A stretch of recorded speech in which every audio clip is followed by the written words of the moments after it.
Hello and welcome to the Giant Beastcast. My name is Abby Russell and today I get to be your host. I'm the one running the show and boy is it exciting and also a little bit stressful.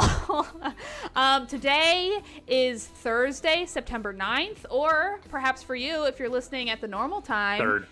Oh, September 3rd, you're right. Or if you're listening at the normal time, it's September 4th. No, I just don't know how to read. I saw the 9 in the September and then I just stuck with that. Anyway, this is episode 276. We've done so many of them, 276, but I can't do it alone. I'm also doing it with Alex Navarro, who you heard correct me earlier. Hello, Alex. How are you? I'm good. I'm here this week. I'm not here next week, so I really look forward to see what you do with the show next week. Hopefully it'll be fun. I'm also here with Jeff Bacalar. Jeff, how's it going? It's going fine. Friend of mine, Abby Russell. Oh, that's really nice of you to say that. I wish I could say it back. Yeah, me too. Wow. I really wish you could. I also, you know what? Yeah, I'm not going to be here next week either, so you're on your own. Yeah, I know. I'm kind of left hanging in the wind on that one. But you know what? I think it's going to be even more fun. Just me, solo Abby stream. But I'm not doing it alone again. We're on Funches. Hello, welcome back. Hi, Abby. Thanks for having me. I have a message from Dan Reichert, who I talked to yesterday. He said, give him back his MacGruber. Oh, and fuck you know that. who I'm talking to. Dude, first of all, as if I even know where that is right now. I mean, come on. That just kind of makes you look worse that you took it and you don't value it and don't know where it is. Jeff, did you secretly burn his MacGruber for warmth when you were without power a couple of weeks ago? Yes, in the middle of the goddamn summer, I needed more. No, I don't know where it is. Who cares, right? It's just a thing that belongs to Dan. I mean, come on. Well, he says he has to rent it every night. He wants to watch it for $4 a pop, and that it's cost him into the 5 figures now. Well, that's why he's streaming so much. I don't know. It's a real shame they stopped making Blu-rays, apparently. They just stopped making them, and you can never buy them anymore. Oh, boy. I'm just passing a message. I don't know the details. Jeff I appreciate also has that my message. copy of What We Do in the Shadows, but I let him have it. I will tell him that. Okay, thank you. By the way, I also have his Killer Clowns from Outer Space, and he's never getting that back. He didn't mention that one. Yeah, it's weird. Wonder why. Anyway, wow, hosting, what a big thing that was sprung on me right before this. Cool. Games. It is a games week. I've also been away for a couple of weeks, which has been, it's good to be back. I've missed you fellas. Missed you too. Wow, thank you. That's a nice thing to say. Alex. Jeff, you know that we're friends. I mean, sure, have a funny way of showing it. I feel like isn't the best way to show that you're friends with someone is by like ribbing them a little, you know? Yeah, no, if we were friends, that would be how the way we express affection. But this is really impressive because it wasn't even that flew out the window. It wasn't even Abby that started this. It was Ron. Ron is the one. This is Ron's fault. Ron is the fault line. He's the one who really shakes up the situation. You bring out the worst in us, Ron. Let me just tell you. That's what people always say about me. They're like, when you come around, you bring out the worst in people. People just start fist fighting when I come by. Truly, you're just really fun. You're like my favorite type of person because you sell it when you get a little bit tiff or miffed by something, which only then makes me want to do it more. Right. Which then I think is probably a life that you're used to. Well, okay, sure. I mean, maybe I like that was a compliment with just like a little dig at the end there. Sure, where it's like, oh, maybe I should lie down and tell you more about what's going on. Jeff Bacalar, you are my friend. We are friends. I like you. You are a friend, asshole. Oh my God. That is just basically the dynamic of every fucking conversation at this point. No, it's fine. It's fine. You know, there's some things that like, you know, we kind of like keep to ourselves, and there's some things that we choose to like, you know, put out on the fucking podcast where anyone could just go and look it up and be like, oh, that's really the dynamic of how they interact. I do want everyone to know, because I feel like sometimes people are like, are they really like this off the podcast? Like, is this how they are outside of it? And I want you to know that when we talk to Jeff, not in a recording or on the podcast, we are just as mean, if not meaner. So Dan just fucking texted me and he's like, Venmo me $9 for MacGruber. Eat shit, Dan. How about that? Eat actual shit. Again, we're $9 friends. fucking dollars. Oh God. Wow. Well, Jeff, I know you're a little salty right now, but are you playing any fun games to take your mind off of all the money you owe Dan Reichert? No, I'm not salty. I'm fine. Everything's fine. I love that Ron's you here. saltwater taffy right now, bro. You saltwater taffy. No, it's cool. Saltwater taffy's not salty, Ron. It's just the name. It's in there. It's in there. I have been playing a lot of video games. I'm pivoting. Okay. You're pivoting to video games, finally. I've been playing a lot of video games because I've just been crying all fucking week over the way my friends treat me. No, I have not been playing a lot of video games. I went back and played some Control.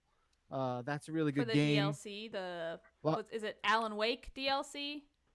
Yeah, there's all that. I'm not actually sure like what's cool to talk about, so I'm just gonna throw that out there. That game still looks real fucking good, and if you've got the right machinery, holy shit, it's a really beautiful game. We'll talk more about like all the NVIDIA stuff in the news coming up because that's super important. But no, I finished the show Dark that I was really all about, so that's what I've been doing. I've been curious about it. I hear chatter online. People are saying it's spooky. Is it like Twilight Zone? Yeah. Is it what? Like Twilight Zone-esque? No, nothing like it. Okay, cool. Just wondering. It's like Twilight Zone's a very specific kind of thing. I think it has a lot of like vibes that, and we talked about this the first time I brought up that like Stranger Things. I think maybe on paper kind of wished it could go there, but never really, went the full distance just because I don't know, they wanted it to appeal maybe to more people. This show is much different, but I think it hits a lot of the points that like I want to see out of something like Stranger Things. It's funny because I know Mahardy just kind of started it because I think through osmosis he was just like, well, now shit, I have to watch this thing now. But yeah, go check it out. Third season's wackadoo. And I like that's good wackadoo. Yeah, it goes places where you're just like, oh, really? They're doing this now? All right, that seems fun. I'll watch this all the way through the end. I'm trying to think what else have I been checking out. That's really sort of it. I'm playing more golf. I'm playing that golf game online with my friends just because it's kind of mindless and which one? And the relaxing. PGA Tour one.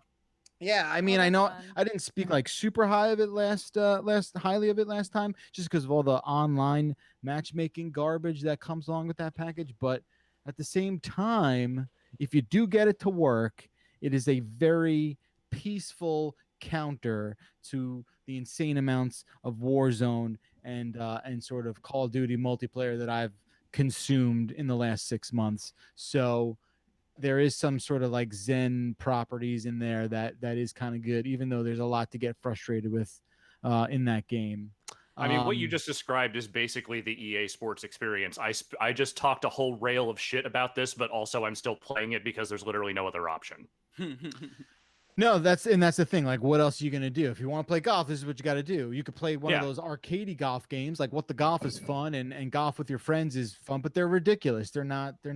I mean, you could always fish out your copy of Tiger Woods 2004. If you want to actually play some good golf. Or you can play Everybody's Golf, which is a great game that has relatively intuitive online components. Yeah, you could do that if you want to. But I had a good amount of fun with it, enough that where I'm playing it again with my friends, and we did. I don't know if I just want, in the interest of full transparency, there is a way to watch each other play. I know we were having issues figuring that out, but it's that game's fine. I don't think it's worth $60, but that game's fine. Also, I forgot that golf is actually 2K. Oh wait, the which mini golf game, Ron? Didn't Everybody's Golf or Hot Shelf Golf used to have a fun mini golf mode back in the PlayStation era, where you could do like different windmill areas? There was a mini golf mode, I believe, in Hot Shots or Everybody's Golf. I think it was Hot Shots. I think you're right. And I haven't had a mini golf game since then. And I think you can have so much fun with a mini golf course in a video game landscape. And I don't know why there aren't any mini golf games. Well, Ron, can I introduce you to the Nancy Drew game Secret of the Old Clock, with an excellent mini golf mini game, right, Alex? Excellent might be one bridge too far for me to cross, but it certainly is mini golf. It is a representation of mini golf. Mini golf. Yeah. Yes. Okay, I'm interested. All you right, had great. me at Nancy Drew. They're great games. You should check them out. Ron, speaking of check them out, have you been playing anything fun lately? Well, of course, I still play 2019's Game of the Year, Call of Duty Modern Warfare, that we all know that you have made a mistake on and you regret. So I appreciate. Yeah, not familiar. It's one game. Wait! I can gang up on someone else now. Come on, because I'm not a part. Yeah, fuck you guys. That game's good as hell. You guys fucked up your shit. Yeah, this feels. Yeah. Is this what it feels like to treat someone else like garbage? Is this what it feels like? Cool. Oh man, this is like when Mr. Magoo joined the New World Order, man. He's turned on us. And I've been playing the new Avengers game, which I like a lot more than I thought I would by any stretch of the imagination. I didn't like the beta at all, but there's something about the finished product that I'm very much enjoying. And I've just been doing a lot of Twitch. I started my own Twitch channel, and so I've just been focusing on that because I don't understand it at all. I don't know how to do graphics or do anything of that nature, but people come by and we hang out, and I'm really liking it so far. We should put you in touch with Jeff Gersman because he's really good at making stream Twitch channel graphics for his setup. I feel like he could maybe help you out if you want some animated GIFs from like 1997 in there. I think he can hook you up. Yeah, that's the exact year I wanted them from. Well, great. I feel like your experience with Avengers is the thing I keep hearing over and over again from people who have played it, which is that the beta was not a good representation of what that final game actually is.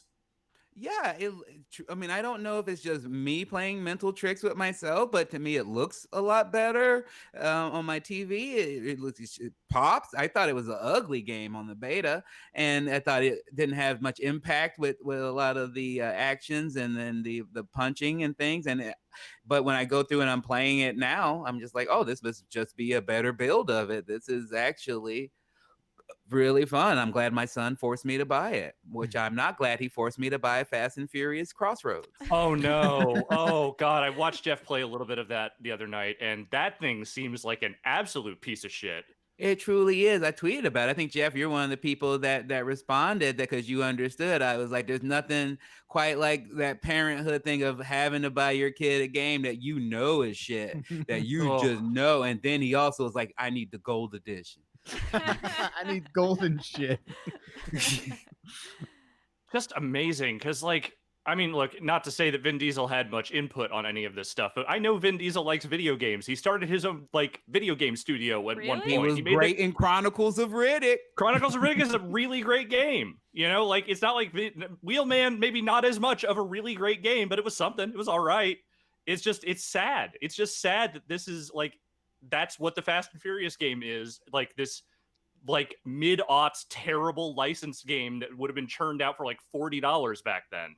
Yeah. What's bad about it? Is it just like not fun? Is the writing bad, or is just it just everything? The writing seems terrible. The driving seems like it has an awful feel to it. Like just nothing about it seems good. The graphics have that look where it seems like you're looking at it through Vaseline. Does that make any sense? Things just look like it's covered. You're like, there's something under there, but it looks like someone on a gross. lens. Yeah. Just a bummer. Well, Truly. Speaking of bummers, Alex. That's me. Sick segue, Abby. I feel like I'm like chugging. Why is it? How does Vinny stretch stuff out for so long? I feel like I'm just chugging through everybody so quick. Are we not playing games? What's the deal? Do we got a pad for a bit? I mean, I downloaded Control. I downloaded the Ultimate Edition of Control because I got a laptop that's got a nice card in it. So I wanted to see ray tracing because I never had before, and that's pretty. But it also sometimes I'm like, this makes it look weird to me. I don't understand. Wait, I want to hear more about this. What about the? It was like, is it like glitching out, or is it just like maybe? But just how I'm used to like seeing solid panes of light, right? When it comes through, and then now there's been things where it's like, oh, clearly that's light going through blind, so it's coming out as in like different layers on this shirt, and I'm like, oh, that looks weird to me. I'm not used to that. Okay, so it's not like defective. It's just like you've never been faced with any sort of realism like that before, and it's blowing your mind. It is. Yeah, which Control did in general, but I never finished it. So I'm gonna try to go back and play through it from the beginning. Yeah, now's the time to finish that, especially with the 2 packs they got. I am actually seriously considering playing through that whole game again, just because I do want to play it in a situation that is not me playing on a launch PS4. That is 100,000% not the way to play that game. Yeah, even the 1X though was like, it was always chunky, pausing in menus. It would freeze for a little bit, so I never had that I think was one of the reasons why I love Call of Duty so much is that time, because I was like, oh, it's playing great on everything I have, whereas like I don't know what I should have downloaded Control on, It ran pretty well for me on my I have a 1080 Ti, and it ran pretty well on that for me.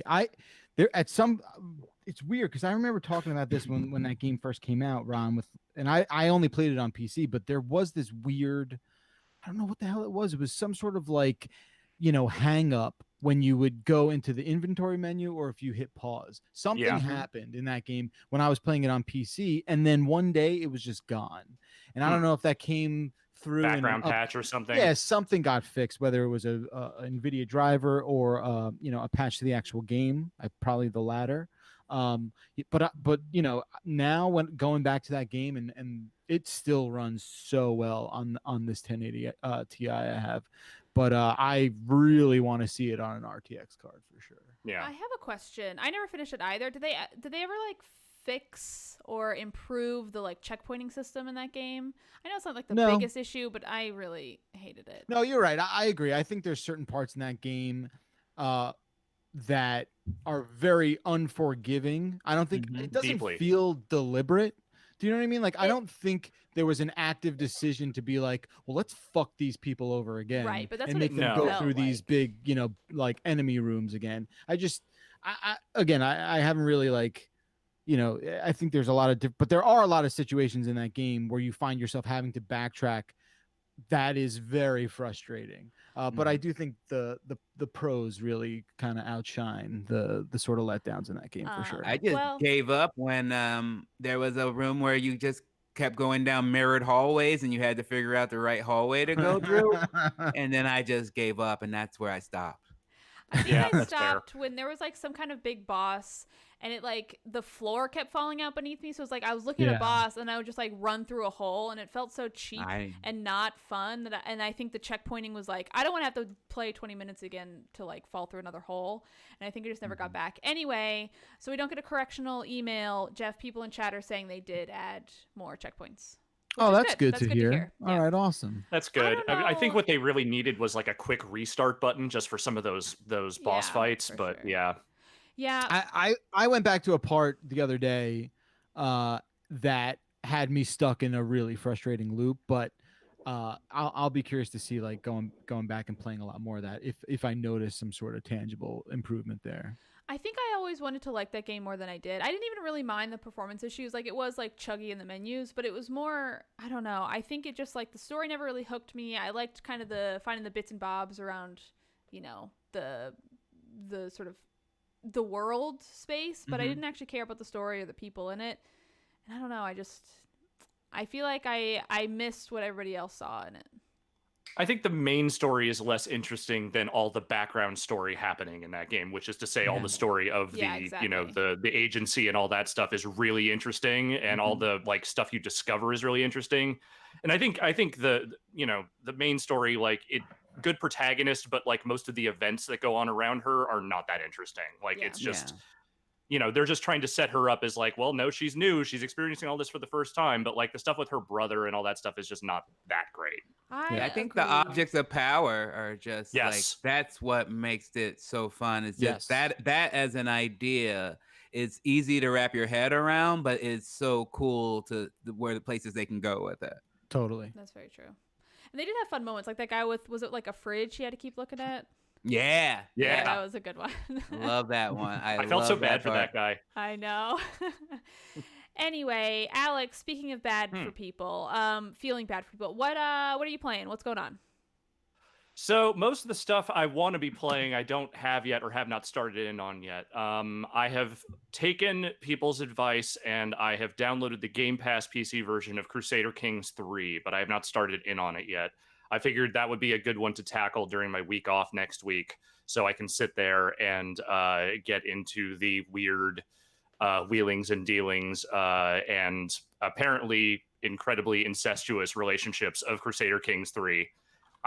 Screenshots I've seen of that game, a lot of like moms marrying sons and other weird shit going on there that is very much, I believe, part and parcel with the Crusader Kings experience. But sounds like Pornhub.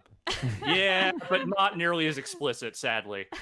Is it a thing that's like the game is like auto-generating stuff that makes that happen, or is it like perverts are playing the game and be like, I'm gonna be real freaky about this, and then making them?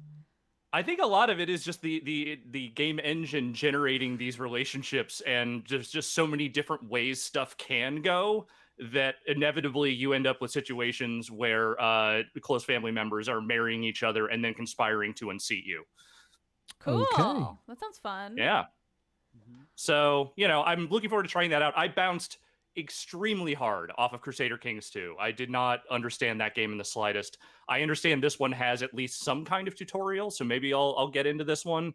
But yeah, I don't know what my long term is, but I want to try it out because everyone tells me I should. Talking to Rory on the Deep Rock Playdate yesterday, he made it seem like the tutorial was pretty obtuse, even still. I'm sure it is, and I'm not saying that there isn't a very high likelihood that I will bounce equally as hard off of this one as I did the last one. But I want to try it because people I know really love those games, and I want to experience that love too. Yeah. Well, good luck. More power to you. I also would like to play the Tony Hawk remake, but I don't have it yet. I think it's out by something like 6 o'clock tonight. Not that I've been counting the hours or anything for that. I think it might be 9 Eastern. I could be wrong. Yeah, it's 9 Eastern. So I will be playing that as soon as it comes out. I also would 9 like to play Eastern. Thank you for that information. Yeah. Very important. I would really, I'm also eager to play that one. I don't know. I feel like maybe my memory of it is just more colorful than it is, but I feel like sometimes looking at the pictures, I'm like, oh, I feel like I remember it being more vibrant. So I'm curious to see what it actually plays like and what it looks like. You know what I mean? Have you played the demo? No. It feels good. Been quite busy. I haven't been playing much of anything, to be honest. The demo does feel good, I will say. I want to get into the actual levels and see like how the objectives all feel, and like just doing an actual run. In those game feels, but the 2-minute demo they had, at least like the controls felt right. So yeah, that's all I needed. I don't know. I definitely hit a wall with that demo though. I realized there's not a whole lot going on there, but I'm very much waiting to see what else is because I feel like when I think back to when that game first came out, there was if you could get away with doing like the couch sort of like passing the controller around and sort of playing that game, and I wonder how that's going to translate to a 2020 sort of environment, especially with online stuff. So that'll be cool. I'm just thoroughly excited. I mean, it's one of the first times, not the first time, but truly nostalgia is hitting me hard with that. Because it just takes me back. I'm like, oh, I think of Tony Hawk 1 and 2. I think about being a teenager, going to little house parties. And was I hitting on girls and drinking? No. I was in the garage taking bong hits and playing Tony Hawk on the Dreamcast. And I'm like, not much has changed.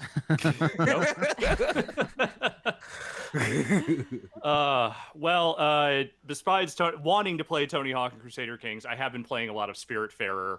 I don't know if any of you other guys have tried that one out yet, but Vinny and I both love that game a lot. It looks nice. Is it like a puzzle-esque game? I know y'all talked about it last week, but I was not there, so. It's more of a management game. Oh, interesting. You're building out your boat, which you use to shepherd the spirits around in the world between the living and the dead. And so you are building new things on top of that and improving them, gathering resources. There are some light, like platforming challenges and like very, very light puzzles here and there, but it's very light. Like there's almost nothing punitive about that game. It is really just about kind of the leisurely experience and vibes that it is putting out. Someone I saw mention recently that that game is what happens when you send your Animal Crossing villagers away. They end up on that boat because all the spirits are animal people. And now it just makes me really sad thinking about all the Animal Crossing villagers dying and having to go home and be on my boat. Is this like the new, like you send your cat to a farm in Connecticut or whatever? Yes, unfortunate. But in this case, it's a boat in a vaguely anime-looking game. Wow. Cool, but it seems fun. It seems like a nice chill game, which I think, I don't know, I know I'm very into at the moment. Yes. Yeah. Oh, it's extremely cozy. Like, I think it would totally be up your alley, Abby. What are you playing it on? I saw it was on the Switch. Yeah, it's on Game Pass on Xbox, cool. which is where I'm playing it. Okay. It's also on PC, and I think on PS4. I think it's on everything. Well, great. That sounds fun. I should check that out, especially if it's on Game Pass. I mean, why not? Definitely check it out. And I've officially given up on Madden. It only took a week this year, but I'm done. I've had enough of it. Not to like keep asking questions about stuff that was on the podcast last week, but is there like a story in this one? Because I enjoyed the first long shots, even though it was the football in it was like wildly difficult. I did enjoy the story. Yeah, the story's bad. If you watch the quick look, we go into it, but it has a really insane premise that it has no ability to deliver on whatsoever. Okay. And it just doesn't produce any particularly memorable or likable characters or situations. So when I played the first long shot, I don't think on paper I would say that story's good, but I think it has a certain like small town Americana football nostalgia that I think is like hokey in a way I enjoyed. Does this have like a similar feel, or is it just bad? They're striving for that. They have strived for that in every single mode since then, and they have mostly failed to capture that in a good way. Just to give you the very quick log line here, the premise of this one is that you are a walk-on on a high school team. Very quickly, you realize that your star quarterback has a heart condition, and you end up narking him out to the coach, in which case you get his job. And then you just develop a frenemies relationship with this person through your college career, where he doesn't go away. He decides to go to the same college as you and keep playing. And it's just bizarre. They made like a guy with a heart condition like the antagonist? Yes, he's ostensibly the antagonist, but it's more of like a frenemy thing. Like, you're rivals, but also there's a begrudging respect, and it's never very clear about exactly what the relationship is supposed to be. It seems like it can't even make up its mind about what it's supposed to be. So, it's bad. It's bad. Yeah. That is so weird. Well, I hope at the end of this one, too, you get the option to bail on your dream school or your dream team, professional team, to then go with your frenemies team, which is what I did in the last one, and I regretted it. Yeah, that's fair. I don't know. It's just, it feels like they're trying to wring blood from a stone. Like, they had one good idea, which was that one that you talked about, the long shots one. And every subsequent attempt since then has just been increasingly disappointing.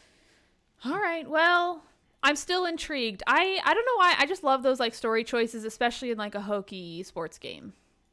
Yeah. I think it's fun. Yeah. And I think they could do it well. They just haven't. Yeah. Well, maybe if it goes on Game Pass or something, I'll check it out. But probably won't buy it if I'm going to be honest. Well, anything else, Alex? That's pretty much where I've been at. Okay. Well, since no one asked, I have been playing a few games. Well, I've been playing one game, and that one game is the game Tell Me Why. I believe that's what it's called, which is by the Donut people, which is, they made like all the Life is Strange games. And this is very much up the same alley of like, it's a very personal kind of family story, but also there's some sort of supernatural elements to it, and you get to make choices. I have played like a few hours. I haven't finished the first chapter yet. I believe there are 3 chapters in total, and I think they're all out now and all on Game Pass, which is how I'm playing them. But I haven't finished it, so don't quote me on that, but I'm pretty sure that's what it is. But so far I'm enjoying the story. It does handle some like heavier topics. Like there's a trans character, and that seems to be like at the forefront of the story. And then there's also clearly someone who's dealing with like a lot of mental health issues. So, you know, whenever they have stuff like this, I'm always sort of eager to see how it turns out, but it seems like they have consulted the right people and I think are doing everything in good faith, which is good. But I'm enjoying it so far. I will say the puzzles, I'm finding them a little bit like the first puzzle, because there were like, I've encountered like 2 major like puzzly puzzles, and the first one I felt like it was so like kind of obtuse and hard to figure out, in the sense of like, in the other Don't Nod games, you'll have like a journal that will like update as you play along and be like, oh my gosh, I chatted with my friend and like here's information about it. Whereas this one is a like a fable, like a storybook that you wrote with your sibling like as kids, so it's just all sort of like always there, just like these stories. And the first puzzle was you had to like read a story and then like deduce from the story like how to solve this puzzle, and I was like, oh, it's so complicated. And then a later puzzle I was like ready for it to be complicated, and then it was really simple and I was disappointed. Anyway, I'm enjoying it so far. I'm eager to see where it goes. Did you end up playing Life is Strange season 2? I never finished it. I played, I think, the first chapter and then like a bit of the second one, and I think I just never got back to it. I think having them go, like, especially with last year, I think having them go kind of like not all at once, I think I just lost steam and momentum on it. I would still like to go back to it. I enjoyed what I played. I've heard good things, but yeah, I haven't finished it. I'm engaged with this one. It's one of those ones I keep meaning to sit down and just play the whole thing in a stretch. I just haven't done it yet. Yeah, for sure. Can I ask a question? Please. Mm-hmm. It's not about that game though. Okay, that's fine. We can pivot. Did any of you guys pre-order an Analog Pocket? No, is that the little thing with like the crank? No. That I know that one. That's like the Playdate. That's the Playdate. Pocket. Wait, is that like the fake Game Boy? Yeah. Oh yeah. Did you, Ron? I tried to, and it was sold out in 5 minutes. And I can tell this story. And so then I was mad. And I was tweeting about how I couldn't get one. I had it on my calendar. I was like, it goes on sale at 8:00. Get ready at 7:50. I had it in my cart, couldn't get it out. And then when I went back, sold out. I was tweeting about it. And then I saw that Andy Milonakis, he said that he got one. So I jokingly go, hey, let me get yours. And then he goes, no, but you could play it. I go, that's ha ha ha. That's funny. But of course, I wish you would have just given it to me. But all of that's fine. But then I go and read articles about the Analog Pocket selling out, and they go like, oh, here Elijah Wood couldn't even get one. And so then I click the link, and it's Elijah Wood tweeting about how he couldn't get one. And underneath is Andy Milonakis going, oh, I got 2, bro. If you want, I can get you one. Oh my I'll just send it to you. You don't know Elijah Wood, Andy Milonakis. You know me, motherfucker. I worked with you. He knows Elijah Wood now. He's making those connections. I want to know, what is the timestamp on that Andy Milonakis tweet? Did he reply to Elijah Woods before he replied? To me several hours earlier. Okay, now that's bad. And so that's super bad, because even if he got it after he talked with you being the first one in the queue with him, he should have gone right back to you and been like, hey man, I somehow secured another one. It's yours. He could have done that if he was a nice person, but apparently he's a star fucker. So I don't. This is crazy, man. I'm sorry, dude. Man, I just came out. That's why I came today. Because I know Eddie Milonakis loves this podcast, and I came here to diss him to his face. Drag Andy. Well, I support it. This is the direct line to him. Ron, I'll say to you right here.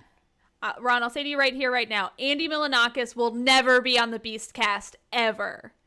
Nice. I love that. But the other two people didn't seem like they backed you up. I was going to say, in the grand tradition... We're still open to it. I mean... in the grand tradition of the Beastcast, we will forever roast you now as the guy who got big-timed by Andy Milonakis. Oh, that does feel painful. Yeah. How about this, Ron? You don't want this pocket. How about that? Does that feel better? You don't want this product. You don't want it. Ron, if this makes you feel better, I have an extra Game Boy Color I would be glad to send to you. I would love that, actually. All right, cool. I'll see if I can dig it up. We'll be in touch. My people will talk to your people. Ron, I want to hear why you're so into this thing, because I saw this, go down, and I was like, oh wow, people seem to be very excited about this thing. Mm-hmm. Why were you so excited about it? Well, I mean, because I like their products. I like the Super NT. I have one. I have the Mega SG as well. I like that they're easy to get into and put your SD card in. And I just thought that it would be something I would do on the road. I guess on the road does not exist for me anymore. So I think this was an old mindset that I would have.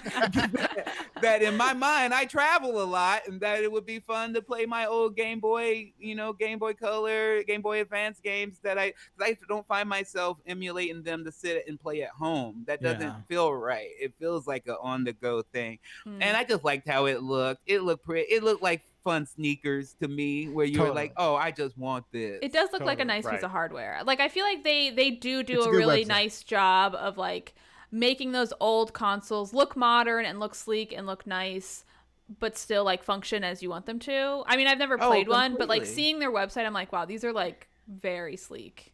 They're very nice. I mean, I'm sorry for interrupting, Jeff. No, it's all good, buddy.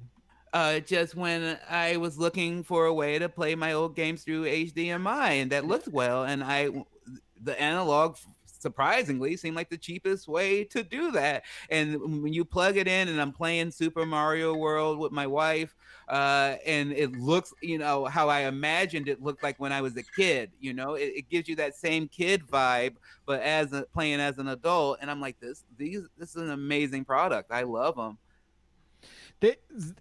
I'll say this, not to like twist the knife a little bit, but like the first time I checked out one of their things was the one that did the NES games. Mm-hmm. I don't know if that's the NT or whatever it's called. Mm-hmm. And I think that to me was like the biggest deal of like how the HDMI performance and their claim of like getting that pixel perfect experience is pretty badass. I don't know how well that translates to like a mobile thing. So like, I guess maybe that's why I wasn't super hot on it, but like, yeah, I hear you, man. Don't worry. If it does well, they'll make more of them and you'll get one. Yeah, no, I'll be on the lookout. But it's fuck Andy Milonakis. I mean, clearly that's the takeaway. Clearly that's the takeaway of the story is fuck that guy. I agree. Yeah. He's no fan of mine, that's for sure. Really? Is this now real? I don't know. What happened, Abby? Wow, we've had a big falling out, and I'm glad I can finally air it on here. No, I don't know Andy Milonakis, and I'll never want to know Andy Milonakis. That's all I'll say. Yeah. Abby, what else have you been playing? That's pretty much it. Yeah, a little bit of Fortnite here and there, but as eagle-eyed viewers of the podcast who are looking in will see I'm in a new office, and I've been having to like reset everything back up again, so that takes some time. So I just really haven't had a ton of time to play stuff, and I've mostly just been focusing on Tell Me Why, which has been fun. Just looks like you don't have any nails, that's all. I have a thing to hang stuff up, but the problem is I got a motorcycle and I have to bring all my shit in via a motorcycle. So it's like me putting 2 paintings in a backpack and like riding in. Yeah, not too many movie companies rocking motorcycles. Yeah, it takes a while, Jeff. Okay, this is all coming in piece by piece. Well, I'm glad you had found the time to unpack the barf bag over there. That's very important. It's good that you have that out. Yeah. It's, safety reasons. You never know. Getting motion sick with playing games. I got a lot of monitors here. It's good to have it out. Yeah. Anyway, that's pretty much it. That's all I've been playing. All I've been doing. Do you want to talk at all about your new office space? I'm not saying tell everyone where it is or anything, but like, what's your deal? What you got going on? What's your post your rig? Post your space. It's a private office. I don't see people, so it's still COVID safe. Yeah, I don't know. Private space, which is nice. Nobody has to see the inside of my home anymore. I can paint the walls. I'm going to paint this one too. This is a chalk wall. It's going to look really nice. For all the people who are just listening to the podcast, just know that my space looks really amazing, but it's only going to look even better. I still have the orange chair there. Normally for the podcast, I'll sit there, but because I need my workstation close so I can play songs and stuff, I'm at the regular chair. I can't wait to have that gamer chair, though. I almost bought that chair, Abby. The Logitech Herman Miller one? They had a quick little 20% off sale. So why didn't you get it? because when I went to click the button, the cell was gone, and then since the cell was gone, I was like, you know what? This is probably a bad decision. Yeah, Sensing a that's pattern always here, like. Ron. Why does this keep sign happening from to you? God. I know. Did Andy Milonakis offer one of those chairs to Sandra Bullock or something right after? He's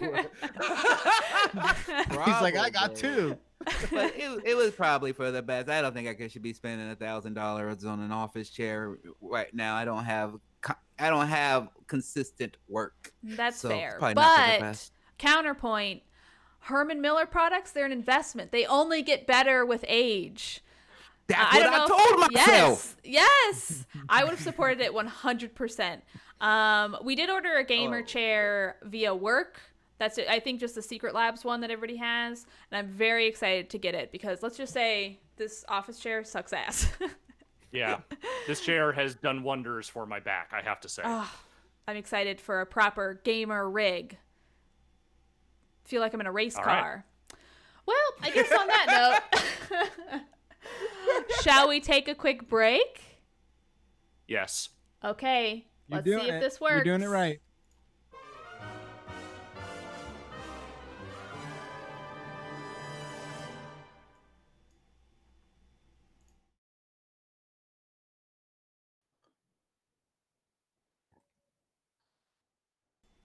And we're back. Hello. For some reason, I thought there was going to be like an audio cue coming back in, but there wasn't, so we're good.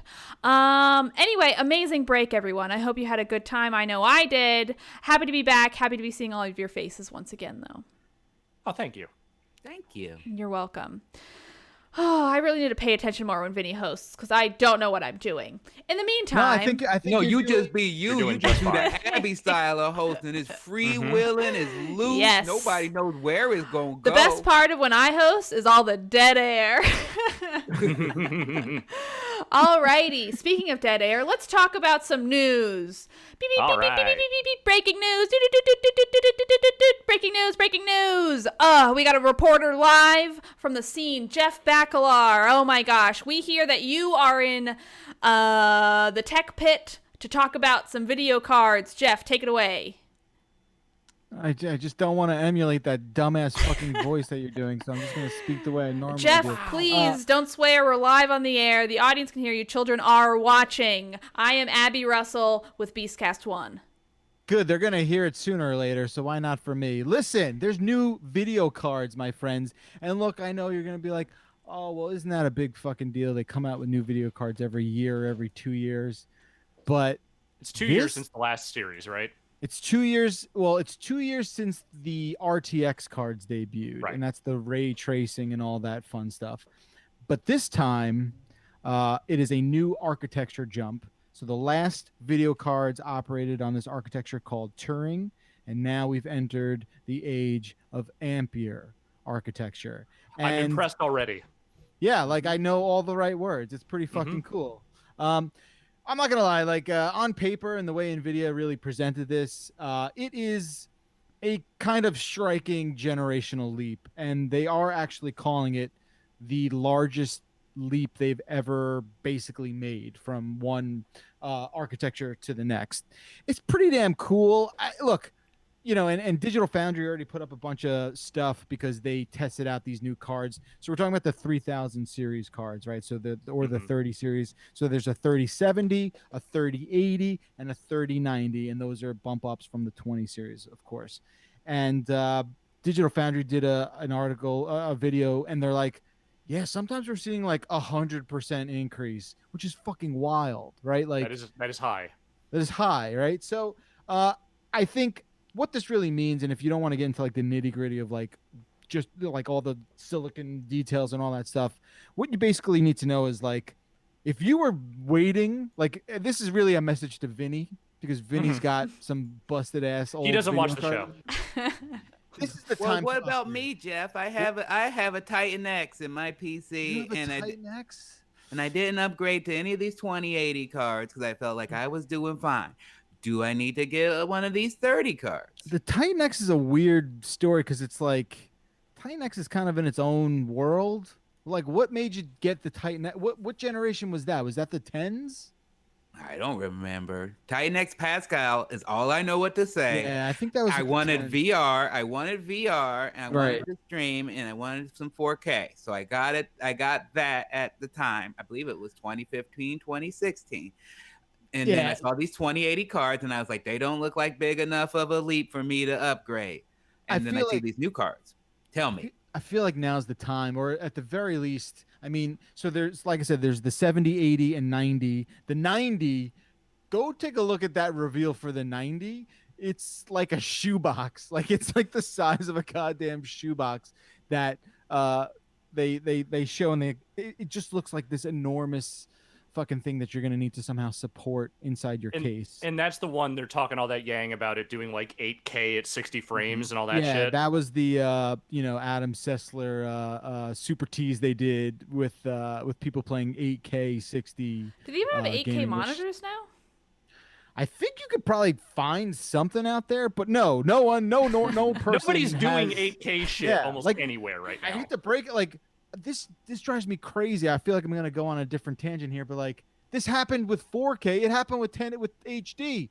There's all this, fucking buzz. Like everyone's going out buying HD televisions and they're just watching 480p. And it's happening now with 4K. There's not a lot of 4K content. I think thankfully now that everything doesn't come out of your cable subscription and you can rely on things like Netflix and Amazon and other platforms to get that 4K content, it's a lot better now. And you're sort of like, the retail makes this big jump, but all the content is like slowly but surely filtering back up to it. And now I think obviously now owning a 4K TV makes sense for not just for media, but also for TVs and movies, but also for games.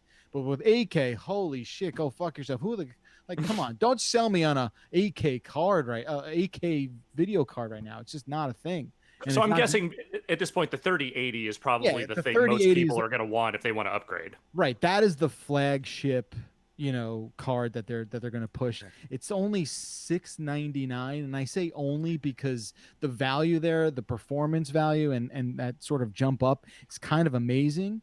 I think for so many people that 3070 is such a sweet spot at $499. I mean, look, it's exciting as hell just because this feels like the actual time that everyone should be upgrading. If you have a 20 series card, probably not. But if you have a 10 series or especially the 900 cards, like this is it.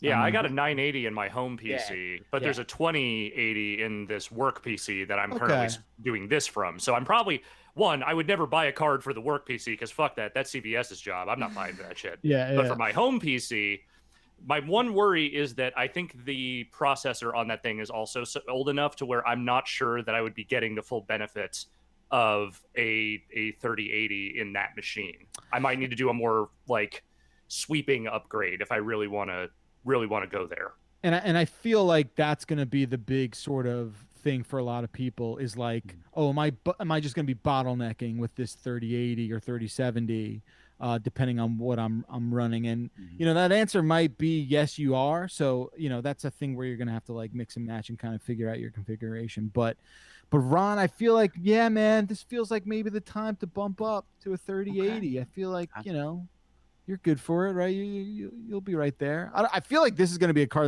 that might be tough to get out of the gate, but just because. Why? Because of all the Bitcoin miners? All these people just trading in their like fried up Bitcoin GPUs. Is that Can I ask you a bigger question? Yeah, if it's bigger, sure. Sure, it's a more of I'll just ask it. Okay, so I think the same type of people who would be interested in updating their cards are kind of the same type of people who are ready to buy a console at launch, even especially these new consoles that do not have anything new coming out for them. Would this be something that takes a big chunk out? Like, because I'm even thinking, I'm like, oh, do I want to get a PS5 or do I want to get a new graphics card? I'm wondering if that's going to be a bigger issue this year than it would have been in the past. I mean, straight up, and like if this is just my opinion, but if you think otherwise, I just don't know where you're coming from. And I'm not saying you, Ron, I'm saying people out there. If you think buying a if you're somehow deciding between a next generation console and a 3080, there's really nothing to think about. Like the 3080 is going to net you a better sort of, experience out of the gate. And that's the main thing. There are things out now and that will be out at the time of the 3080's release that will take advantage of the benefits of that hardware. Whereas at this point, if you're buying a PS5 or a Series X, you are essentially future-proofing for next year when there are actual games to play on it. Exactly. I think like you are without a doubt taking advantage of new technology right away. I mean, everyone knows this, when you buy a console, you're buying into a locked system, right? The system has specs that have been locked for a very long time. A system built today with a 3080 in it is going to probably outperform both of these consoles. So I think it's pretty much an easy sort of choice if you're going one or the other, especially, I mean, look, me personally, if I wasn't going to have to play with these consoles, and I would not be buying these. I would just not be buying these, especially here we are in September. We don't know how much these two things cost. We don't even know when the exact dates. I don't know. It's very late. I would have pre-ordered in June or July, right? Yeah, exactly. Normally. Exactly. So, I mean, look, I'm excited about these GPUs. I think it's really going to bring a lot of people who have maybe been, on just from a budget point of view, going to bring them up to speed with like the latest and greatest sort of stuff. It's super cool what these things are doing on paper. And, I would definitely be interested in checking out, at the very least, one of those 3070s, just because of how affordable compared to what new GPU release costs have been in the past. This one at $499 is pretty awesome. Cool. Thank you so much for the info, Jeff. I was taking notes, and it's all relevant to me and my interests, so I really appreciate you taking the time to talk about it. You're going to get that 3090. Oh, that. You know me. I love 8K. I love raster sizing images. I love editing fast. I love games. I mean, you fooled me.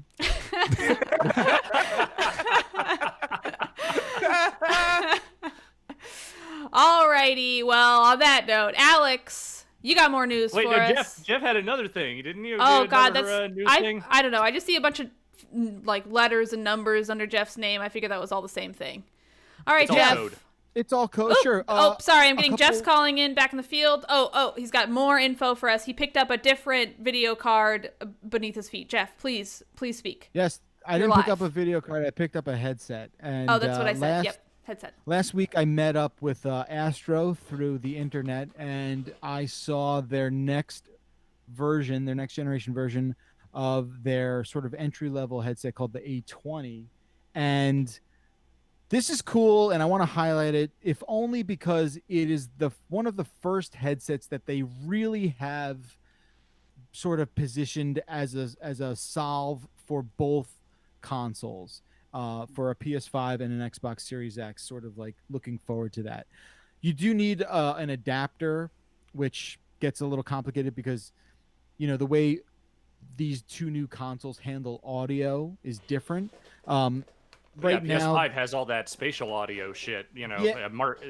What's his name's his special project making the surround audio, making it feel like you are enveloped by audio. They're basically like, and they explained it really well. Like Astro for a long time, and a lot of these headset manufacturers basically had to say like, well, the audio coming out of this console is only so good. We got to like spice it up, right? We got to like sweeten it a little bit. But now these consoles are doing a really fair job on their own, taking care of audio mixing. So they are they're not pivoting, but they're definitely looking at it from a different point of view of like, all right, let's figure out a way to, make this like the one-stop shop for people who just want a multi-platform headset. And I think it's pretty cool that they're doing that, because it's really the first time, like I said, it's always like Xbox and PC or PlayStation and PC. It's never really positioned for both consoles. So yeah, the new A20 is kind of labeled with that in mind. And I think, it's a smart move. I think it's a smart play. You do, like I said, you do need a $20 adapter if you are going to be switching back and forth between the two. The headset itself will retail for $120. And yeah, if it's as good, they claim it, the sound quality is sort of up to par with what the original A20 is, and I think that is more than fine. And for a lot of people, this is going to be the one to get. So yeah, I'm into the idea of that, because I know for me it's been kind of like I have the like the PlayStation Gold headset, I think it is, which has been great, but it's like it's really annoying. Good I can't just like plug it into my Xbox. I don't have a good solution for my Xbox right now, and it seems so superfluous to have to buy one. Anyway, and just to put it out there, you don't need one of these new headsets to play with the new consoles. The legacy ones, Astro set, if you do have a legacy Astro headset, I do believe they said it's either going to work straight out of the box or with like a software update. So that's comforting as well. Okay. To have that information. Good to know. Yeah. All right. Okay, cool. Jeff, is that it? Are you done? Do you have any more news for us? That's it. I'm off now. I'm going on vacation. I'll see you guys in 2 weeks. No, wait, no. I need you to talk about this stuff. We need to hear you say Mario a certain way. Yeah, I could say Mario. Okay. Should I do the news now? Yes. Mario. On that note, Mario. What's the news with Mario? It's Mario time, motherfuckers. So we've had this rumor going for a while that as part of the 35-year anniversary of Mario, there would be some kind of Mario thing coming out for Switch this year. And there's actually several Mario things happening here. So they did a direct this morning. I woke up and it already happened. So here's what all the Mario stuff you can expect coming in the near future is. Super Mario 3D World. You remember that game, right? For yeah, I'm a big fan. Oh, yeah. I prefer 3D Land, but fine. They are porting it to the Switch. It will be coming, I believe, in February. It is called Super Mario 3D World plus Bowser's Fury, and it is that game again. And I believe that is the last of the big Wii U games to finally make its way to Switch. So you can finally take your Wii U out back behind the barn and send it to the other farm upstate. Oh my god! We have to keep playing Wii Sports Resort. Yes, honestly, no, I've been playing my Wii U on streams a lot lately. I've been playing Rhythm Heaven Fever, very fun. Honestly, I've been using it as a Wii, but it's been great for that. I still love my Wii U. I'm pro Wii U. Wii U was robbed. I'm not anti Wii U at all.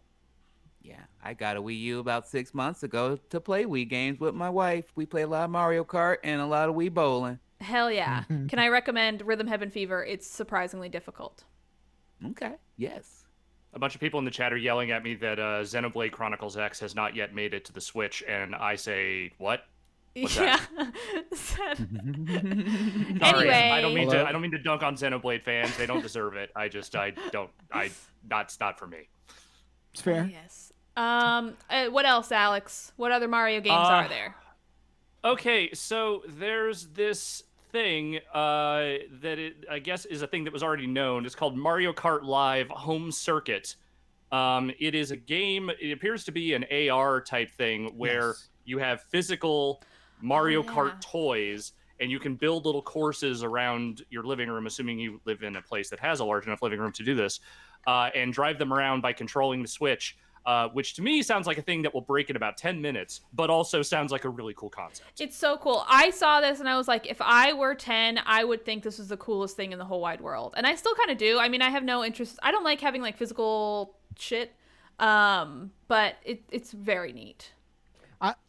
So I'm jazzed about this, right? Like it seems almost too good to be true, and that's maybe where like, I don't know, I watched that video and I'm like, oh yeah, this is gonna be awesome. I can't wait to play this with my 5-year-old son. He's gonna lose his mind.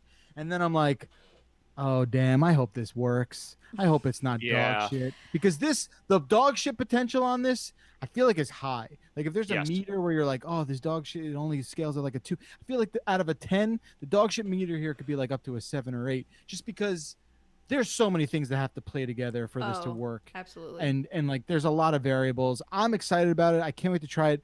It's worth noting this they kind of farmed it out to this Valon Studios. It was the press release I got. I'm unfamiliar with that studio. I don't know what they've done, but maybe someone does know. But I think on paper, like this is the perfect commercial, right? Like this is the perfect thing that looks so cool. And, again, on paper, I'm into it. That video was very compelling. I just hope it works. I hope it doesn't suck. I have a hope it doesn't question, break Jeff. easily. I know. I agree. I feel like it's going to probably have its hiccups and be a little funny and not work exactly like you think it's going to. But I do think it'll be neat. It also, they showed like you running over like a virtual like banana peel, and I'm sure it's going to like slow the car down. I bet it's going to do interesting things with that. I'm very curious to see what it's going to be like once you have it. But I do have a real question that I'm not trying to be flippant, but I am trying to be real. But like, aren't most toys kind of shitty? Like, I feel like I have a vague memory of a lot of my toys growing up being like, I want them, I love them, and like I did love them, but it would also be a thing that I like loved for like an hour or two, and I'm sure I would go back to them, but it wasn't like a thing that was like, yes, no, I think you're right. I think like a lot of physical toys are shitty. You know, there is something to me, the kind of compelling thing, or at least, you know, the really interesting thing is like the idea of like you're sitting on the couch and maybe you're like playing the game on the TV or playing it on your Switch, and there's just like a car race happening in your house. That's like real. Like, to me, that's a cool, wild scenario. But yeah, that's why I'm worried, right? Because a lot of toys are shit. Sometimes like, you know, I've got 7 miles of Hot Wheels tracks in my house, and a lot of that's garbage. You know, some of it's cool, but some of it's garbage. So yeah, I'm cautiously optimistic. Yeah. I think it's neat. I think it looks really cool. It does, and I hope it turns out well. The other big Mario thing is the thing that actually was the rumor going for a long time there, which is to say that there is a 3D Mario collection that is coming out. Super Mario 3D All-Stars, which comprises Super Mario 64, Super Mario Sunshine, boo, boo, and Super Mario Galaxy. Yay! Wait, is that it? That's it. There's no Super Mario Galaxy 2, which is... Take Sunshine off, put Galaxy 2 on there. I love that idea. Also, better idea, maybe make it so it's not a bundle, because I can like literally just play Super Mario Galaxy on my Wii U. Maybe make it not a bundle and just let me buy it individually. Also, I was bummed to see that like I don't think I think they're just all ports, right? They didn't look any different. Like, I wish they were actual. I think didn't they say they polished them up a little bit? They just said they run in higher resolution. Yeah, but it's still like the same. They probably perform well, but yeah. Yeah, but I want like a real if you're gonna do Super Mario 64 again, which has been on like everything, like make it look new and make it look good. Like, they even did that for the DS. Yeah, I want like a full remake of it because I'm excited for Mario 64. I don't really want to spend $60 to also get Sunshine and a game I literally just played on it, which, you know, unusual on my part that I just played it, but I just wish I could buy them individually. I think the move will be that eventually like, how do you not just slice those 3 up and offer them for $20 each on? Because they made them into a bundle. They'll never go back. It's Nintendo. I know, but just like eventually you don't think. No, I know what you're going to say. I know it. I can't wait. They absolutely are going to slice these up at some point and sell them in a different way, because there is only a 6-month window in which you can buy this collection. What? Both digitally and physically. The physical run is a limited run, and digitally it will only be up on their eShop until March. Which is it's like the Zelda collection. Like, when you hear about a detail like that, you're just like, oh God, that's icky, right? Like, what the... And again, the only not justifiable, but the only reason I can think of why they would actually do this is because they know they are going to resell those games in different bundles and different packages down the road.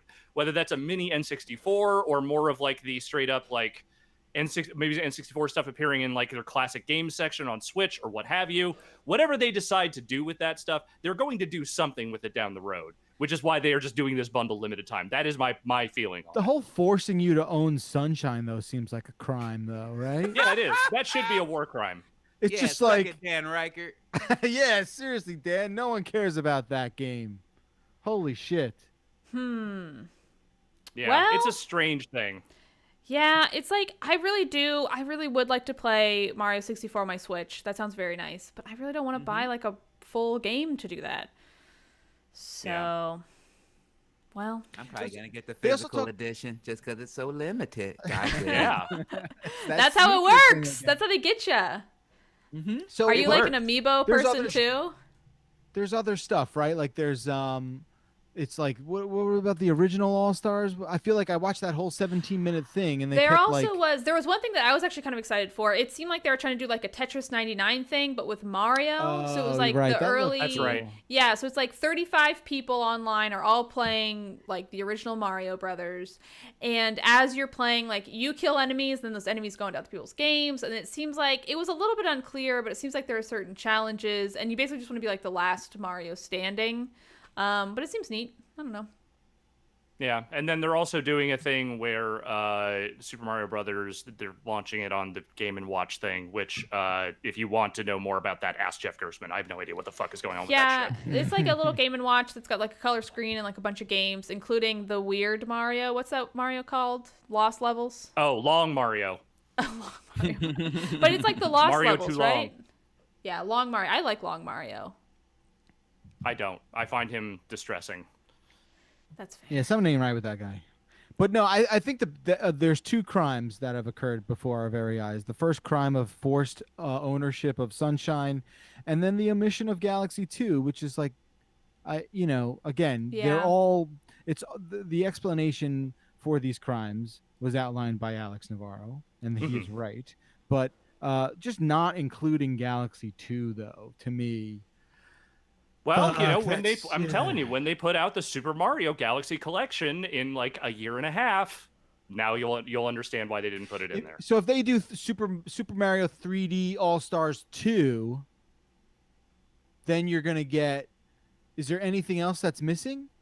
It would just be Galaxy 2 is the only thing that's missing. We've decided. Right? I think so. Because I feel like the 3D worlds are like the ones that are like in between. But I'm trying to think of other like full-on 3D Mario games, but.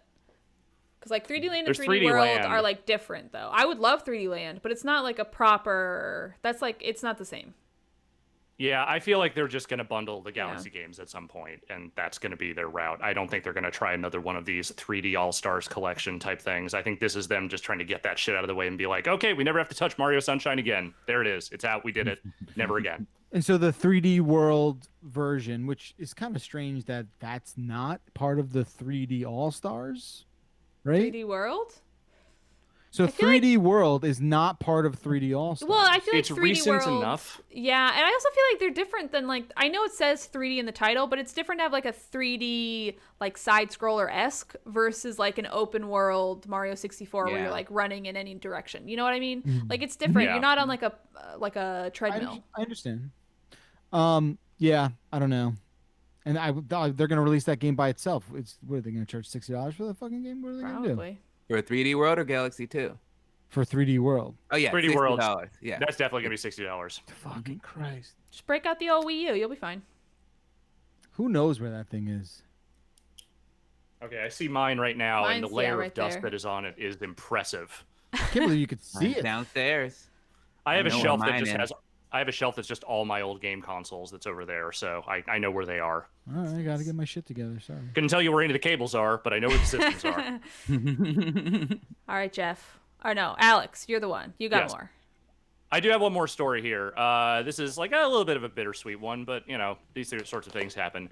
Vlambeer, the studio behind games like Ridiculous Fishing and Nuclear Throne and Luftrausers, is breaking up. It is a two-man studio, Rami Ismail, and I'm going to totally fuck up this guy's last name. I'm going to do my best. Jan Willem Nijman, I believe is his last name. Dutch studio, made some very beloved indie games. They've been together for like 10 years. And on the eve of their 10-year anniversary, they're like, we're done. We are officially splitting paths, moving away from each other, and we're going to go do our own things. Oh, that's sad because it's a two-man team. It's like, that's just like a real breakup, huh? Yeah. And I will say, I don't think this is in any way secret because I think Rami has talked about this publicly before. But straight up, their working relationship was really interesting because they didn't really like each other that much. Like they had a really good creative partnership, but like they weren't friends, or at least they weren't friends for the majority of the time they worked together. I don't think. I feel like sometimes that works though for like a creative relationship or a working relationship to not be like, yeah, we're gonna get beers, because I feel like sometimes you do that and then it just gets way more complicated, and then also it's like you see them too much. Anyway, carry on. Yeah, I was just saying it's an interesting dynamic and one that, you know, nonetheless produced some pretty great games. So, you know, I'm excited to see what those guys do on their own. But it's the end of an era, because I feel like Vlambeer is one of those studios that's kind of been around really the entire stretch of like the big indie game boom of the last 10 years. Yeah. Well, anything else, Alex? That's what I got. All right. Cool. I have one quick thing. I know. Do you want to go? I'll go do Ron Funches news, but okay, I was going to pass you last. We're saving the Ron Funches news to close it out. That's the closer. You don't open with the showstopper. Oh, nice. That makes me feel good. But there is a new Sims 4 pack coming like this week, the 8th, which is kind of wild. And they are having like a Star Wars pack, and this is a game pack. Once again, expansion pack, game pack, stuff pack, so it's in the middle, not the full thing. And it seems like it's story-based, which they've done once before with the, Strangerville, that's what it's called, with the Strangerville game pack. I remember that one. And this is called Sims 4 Star Wars Journey to Batuu. And you travel to Batuu, if you know Star Wars is a planet in Star Wars, I don't know. And you can choose to support Rey and V. Moradi in the Resistance, or pledge loyalty to the First Order under Kylo Ren. Wow. Up to you. So my opinion on this. It was really fun. It was like a mom trying to explain it to her kid who didn't know. I'm trying to read this press release, and I feel like I've never seen any of these letters together before in my life. Anyway. Sounds fun. I love The Sims. I feel neutral about Star Wars. I think some of them are fun. I think some of the earlier ones are fucking boring as shit. You don't talk about that. Luke's a cry little baby boy. Who wants that? Not me. Anyway, I really personally, so a lot of people have been dunking on this pack. Whatever, Star Wars pack, it seems fine for what it is. Although I think a legitimate complaint is like they show like the alien creatures, and you can make alien creatures, but they're just like costumes. They're not actually like occult options in The Sims, which I think is kind of a bummer, considering there already are aliens in The Sims. Anywho, I think it's like kind of weird. I think it's unnatural when they like start making two franchises come together. Like I don't like Smash Bros. It's perverted. I don't want all these characters together. Okay, they don't make sense. The bodies don't work together. They don't look right. I don't like it, and I feel kind of the same way about this Star Wars thing. Like it just feels weird. It doesn't feel natural. It doesn't feel right. Ugh, I don't like it. I'll still play it though. I mean, don't get me wrong. This is why we waited to talk about this until you came through, because not so much for the Star Wars angle, but I wanted to know what a dedicated Sims 4 player would think of something like this. So I will say, I think the chatter on the street, Simmers, I don't think they're loving this one. That's like what I've gotten via Twitter. I don't think they're like super on board with it. I don't know. I mean, for me, I don't necessarily mind that they're like pairing with Star Wars. I more just personally don't like mashups, don't like crossovers. I just think they're like weird and cheap. And just not really how I like to play, not my game experience. That said, I'll play it. I'll go to space. I don't know. It seems like they had like R2-D2-esque guys. Like I'm curious how that'll play into like the main Sims game. So we'll see. I don't know. I'm open to it. But that's all I have to say about it. But we do have some final news stories from one Ron Funches. Yeah. We got our man on the street, Ron. Well, you got some news for us. Breaking news. I got personal Ron Funches news. Hell yes. Tell us all about it. I have my own game show. It's out now on Quibi, which is a service not a lot of people have. But guess what? That means you have a free 2-week trial waiting for you that you don't even have to put your credit card information in to use. So it is literally the least you could do to help me. So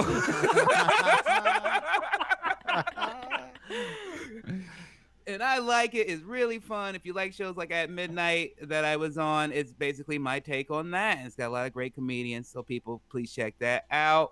Also, I am doing a live show this Saturday, my only live show that I'm probably going to be able to do this year. We're going to be streaming it out worldwide. Tickets are $10. They can get them at ronfunches.com if they want to see me, my wonderful friends, Blair Saki, Gabe Dinger, and Carmen Morales. It's going to be a wonderful night of comedy that's going to be in front of a live audience and then streamed out to you. So, and if you can't catch it on Saturday, because I did not know it is also during the AEW All-In event that I will be watching, it is available for 24 hours after. So get yourself a ticket and then just watch right after the wrestling event. And then also, I am now married, which is great. I love that. Yay! Congrats. That's so exciting. My wife's birthday today. Yeah. Oh, that's also exciting. Ron, I have a couple questions. You don't have to answer these if you don't want to talk about your wedding, but I have a friend who was like planning a wedding. Did you guys start planning before COVID happened? Because my friend was like planning it all before COVID, and then COVID came along, and like she's on all these like wedding forums trying to figure shit out. So I'm just fascinated by the process. No, we were kind of lucky in the fact that we got engaged in November, and then we were like, let's just be engaged for a little bit. And by the time we were getting ready to start planning, COVID had hit. Mm-hmm. So we at just one point just went, hey, why don't we just go get married at this little chapel? They let us bring 4 people. Of course, would have loved to invite a lot of friends and family, and also just famous people who would either attend or send a nice gift.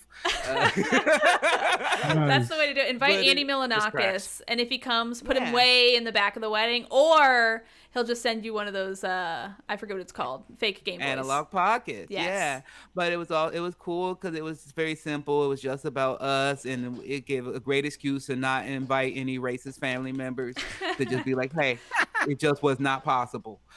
So COVID, sorry. Yeah, I saw pictures. It looked beautiful. Really, you both look great. Thank you. And in order to prepare for the wedding, we played through Super Mario World together, because I was like, hey, if we can't beat Super Mario World together as a couple, how can we face all the challenges of marriage? And that's why we got to beat Super Mario World 2, Yoshi's Island, before we have a baby. Okay. Great. Well, that's good luck. That's a good prepper. I like it.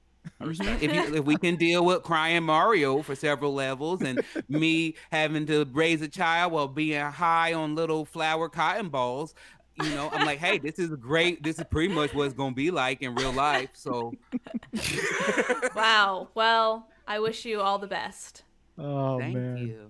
Ron, if I may follow up with one question about your live show, exactly how many minutes are dedicated to the new enemies list you've made for not getting cast as King Shark in the Suicide Squad game? At least 20, 25 minute right, chunk on that. Just the hatred of people who do not understand that I am the one true King Shark. Hell yeah. I did not, and I respect Samoa Joe and his work in the wrestling community and the things he does as a commentator. I didn't know he was a voice actor. I looked through his IMDb. I didn't see any credits. So I don't know why they would skip over a guy with a shit ton of credits to go with another guy with no credits. Maybe they just like wrestling. I don't understand. But if they want to do some DLC, if they want to do an Injustice 3, if they want to get right and get with the King Shark that the streets are talking about, the streets are in love with, because I was on Twitter and they announced the movie King Shark and the video game King Shark, all I kept seeing tweets was people being like, y'all fucked up. Why didn't you get Ron? I wasn't saying it. That's not my position to say. I love Steve Agee. I love Samoa Joe. But if the world is saying they don't want you as King Shark, maybe that's telling. Follow-up question. Who's more likely to choke you out over your shit talking here, Samoa Joe or Steve Agee? Oh, Steve is most likely to get to me. He can reach me easily. He is also very tall. He is extremely tall. So Steve most likely. I am afraid of Samoa Joe, but I would just throw something at his head and hope that the concussions would catch up. I don't mean to break kayfabe. I don't mean to break kayfabe or fuck up his rep, but I met Samoa Joe one time. He was really nice. Yes, he was really nice. Here. I love Samoa Joe. I have no hatred towards him doing the thing. But I was a little angry inside just because I was on my Twitch. Whoa, that's another news. Please follow me on Twitch, Ron_Funches. But I was on my Twitch for weeks being like, hey, I want to be King Shark in a video game. I want to be King Shark in a video game. Then I see King Shark in a video game, and it's not me. I was very upset. That's understandable. Whoa, Jinx. Well, Ron, do you have me get that off my chest? No, I'm happy we could do it. I'm happy we could give you this Anytime. platform to air your grievances. Well, if there's no more news, shall we take another break? What do we think, fellas? Yeah. Okay, great. Just a moment. I'm queuing up the music. Here we go. And let's take a break.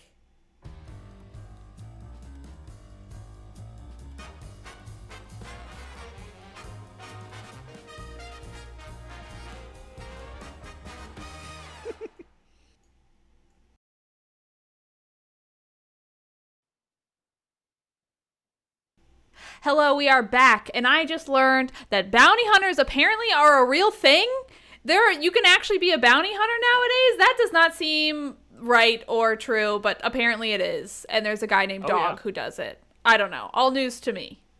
Anyway, speaking of news, we got a lot of emails this week. Most of them, to be fully honest, were about how y'all like to pee. Whether you flop it over or you tug it through. I learned a lot about personal peeing habits from our audience, and I just want to say thank you so much. I was not there for that episode, but I appreciate it all the same. We saved that talk for when you weren't there. You know, we kind of just went off on a thing there. I didn't really think it was going to go as long as it did, but you know, we kind of just really spent a good eight or 9 minutes talking about, you know, the dick flap in your underwear. Mm-hmm. And I have no regrets. I feel like it was a thing worth talking about. So my I question, needed to get that off my chest and out of my pants. Spent a lot of time about it. So I really don't want to necessarily like reiterate this conversation again, but I do have a question for the people who pull out versus flip over. So you got the zipper down. How do you make sure your hog doesn't get chewed up by the teeth of the zipper? Well, because I feel like I have like pockets that have zippers, and I stick my hands in there, and it's like cheese graters. Yeah. It's a learned skill. Yeah, I mean, you mess up once, you learn. You don't do it again. You never do it again. It's like the child who touches the hot stove. You ain't gonna touch that stove again. All right. Well, yeah. I guess that answers that. That's a right of childhood as a young man to get your penis caught in your zipper, right? That's happened to all of us.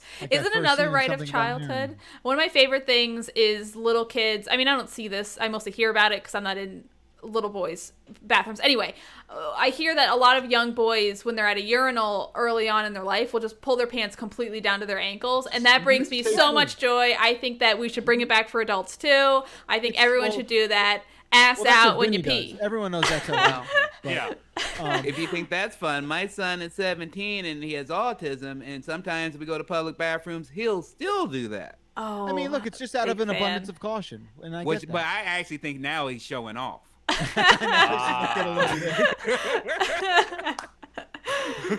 I say whatever works. Grown men.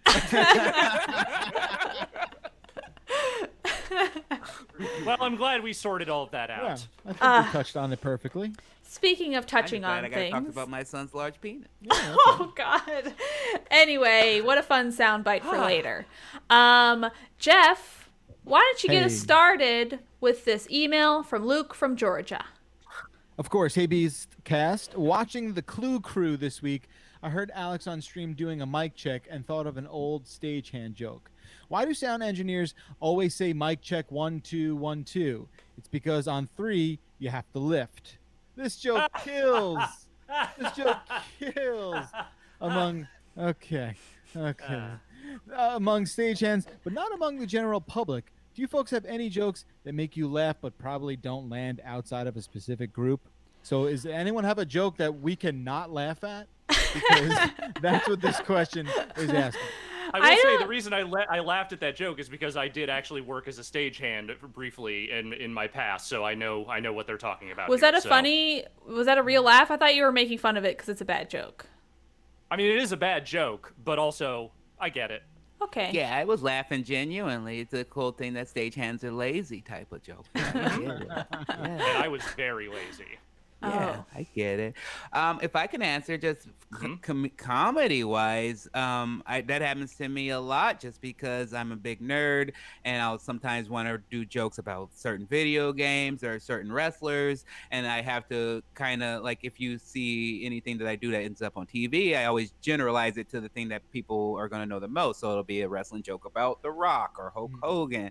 When I really want to do something like about Owen Hart, or do a video game joke about Mario. But if you see me on the road or if I'm in a comic book, or like when I'm talking to you guys, I could do my joke about Super Mario World 2, or I can do my jokes about Persona because they're in an area where people are going to understand. So I think just I have tons of jokes in that way, but they're not just. I don't know if that answers that question. I think it does. Yeah, sure. Why not? Yeah. Emails are loosey-goosey. That's why we like them. I think sort of somewhat similarly. Not exactly the same thing. But I do really love dunking on improv comedy. And I feel like that goes over generally pretty well with other comedians because I feel like improv is embarrassing, which is what makes it fun to dunk on it. Yes, I love doing that too at any and all types. That's one of my favorite things to do because bad improv is like one of the worst forms of comedy there is in life. I would much rather watch hours of bad stand-up than 10 minutes of bad improv. Yes. Honestly, I love watching bad improv. I mean, sometimes I hate it, but sometimes I love it because it's so fun. Like, I love someone who just makes some wild choices. Anyway. I just don't think you should say zip zap zop as an adult human being. I don't I disagree think that's with you. more than fair. Anyway, Jeff, do you want to zip zap zop your way into answering this one? Do you have any fun jokes? The only jokes that I could relate to from this point of view are hockey jokes about people who, people say like, "Oh, look at this guy, he tripped over the blue line," stuff like that. It's like when someone, falls inexplicably on the ice. See, I get that joke, and I didn't laugh. Right, because it's not great. Yeah. But just stuff like that. There's a lot of chirping in ice hockey, so Chirping? You hear chirping's just sort of like poking each other, making fun of each other. That's all. Like half like especially where I play, where it's like older adults. It's basically you play only for about a minute at a time, and then the 3 to 4 minutes you're not playing, you're just yelling at everyone else on the ice. Oh. And that's sort of what it is. So why don't you take it better? Stand-up comedy. It's a lot. Look, I prepare material for every game. Let me tell you, okay? I've got plenty of stuff heading into that face-off circle because that's what you got to do. It's, half mental that game. Fair enough. Look, I've got my share of drummer jokes and other things that are floating around in my brain that I don't necessarily always throw out there because that's only really funny if you're in a band.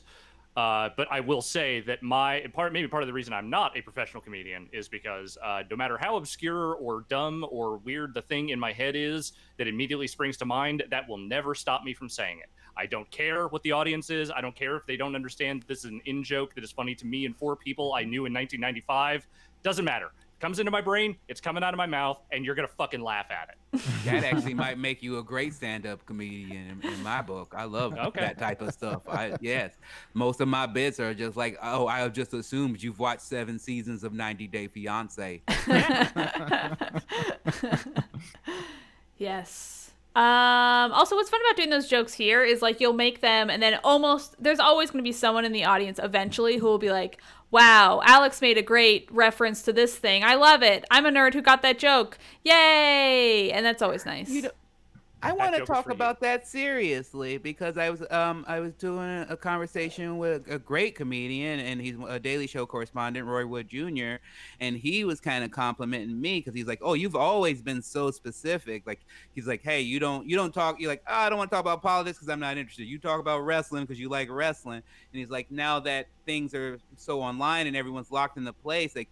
Being specific in comedy is the best you can do because if you're coming across broad, if you're just doing general terms trying to catch everyone, you seem so phony and you just kind of like, you seem corporate-y, So I think being specific and just leaning into who you are is the best thing you can do, whether you're a professional comedian or just a person that likes to tell jokes. I hate when people are chasing a joke that we all heard like 2 months ago, and then just regurgitating it. That's one of my biggest pet peeves. Yes. I think that's fair. So, I also agree. But Ron, I guess I want to ask you like a specific sort of question about that cycle, right? Like, I know a lot of being a stand-up is testing out material, right? Mm-hmm. How do you test out material when there's no audience?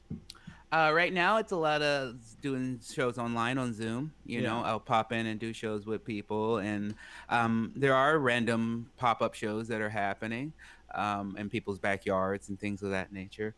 So that's kind of it, and then you just go up and see if it works. Really, like that's what I'm excited. Ooh, I'll use it as a plug. That's why I'm excited about Saturday. Some of these jokes I know do work. A lot of them I don't know. That's kind of cool.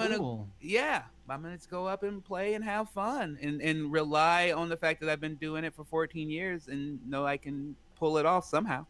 God, I love that. So, another question. I have a follow-up question. Please, Jeff.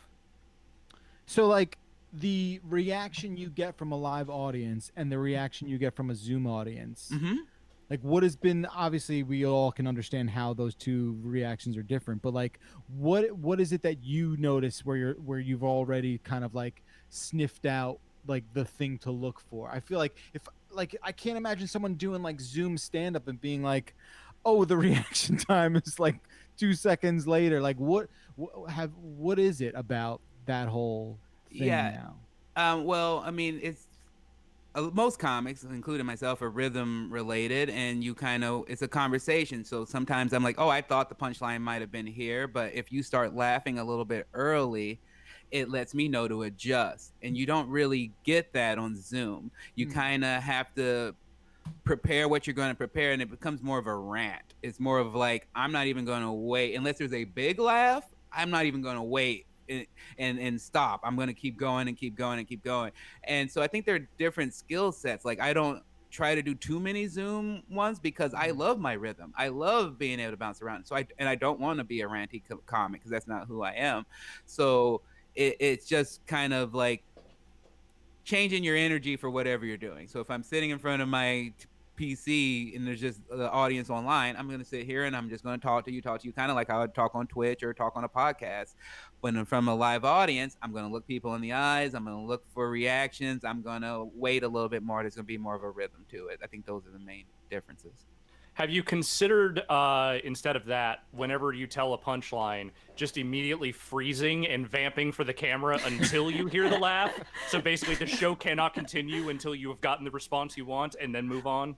I've done that at live shows. If the crowd was not giving me what I was accustomed to, I would tell them, okay, hey, I'm just going to hold for the amount of laughter I'm used to.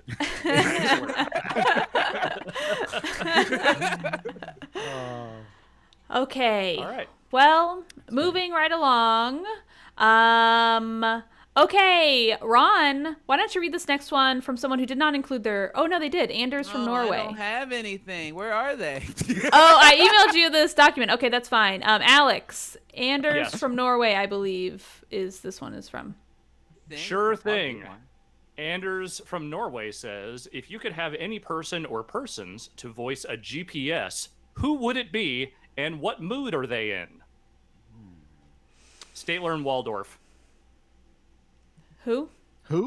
Statler and Waldorf from the Muppets, the two old guys who just clown on everything.